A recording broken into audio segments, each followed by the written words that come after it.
Le syndrome du canal carpien se manifeste par des engourdissements et des fourmillements dans les doigts et par une perte de force musculaire dans le poignet et la main touchée. Les symptômes résultent de la compression du nerf médian au poignet.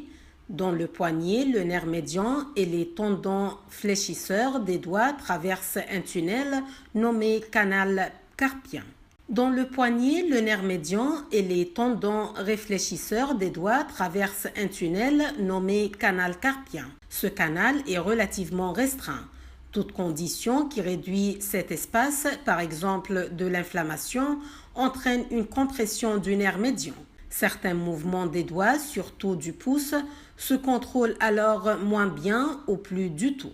Les sensations dans la main peuvent ainsi être modifiées. Le syndrome du canal carpien touche environ 11% des femmes et 3,5% des hommes. Il tend à apparaître soit au début de la cinquantaine, soit passé l'âge de 75 ans.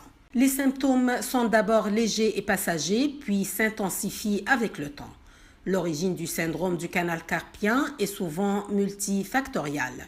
Le risque est plus élevé chez les travailleurs exposés aux situations suivantes: la répétition de mouvements du poignet et de l'avant-bras durant des périodes prolongées, les mouvements qui demandent une force importante dans la main, les postures contraignantes pour la main, la manipulation d'outils qui vibrent.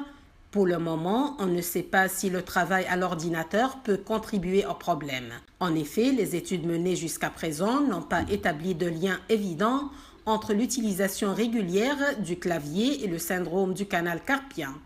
Cependant, l'usage fréquent de la souris, plus de 20 heures par semaine, augmenterait le risque selon une récente étude. Parmi les autres causes possibles figurent les blessures au poignet, l'arthrite au poignet et les atteintes neurologiques en conséquence d'un diabète. Les fluctuations hormonales vécues durant la ménopause, la grossesse ou un état d'hypothyroïdie créent un environnement propice au syndrome du canal carpien.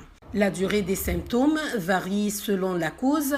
On peut généralement traiter le syndrome du canal carpien efficacement sans qu'il en résulte une diminution permanente du volume des muscles de la main. Des chercheurs ont observé dans le cadre d'une étude que dans le tiers des cas, le syndrome du canal carpien disparaissait spontanément sans traitement. Si les symptômes ne sont pas soulagés par les traitements usuels, une chirurgie peut être envisagée.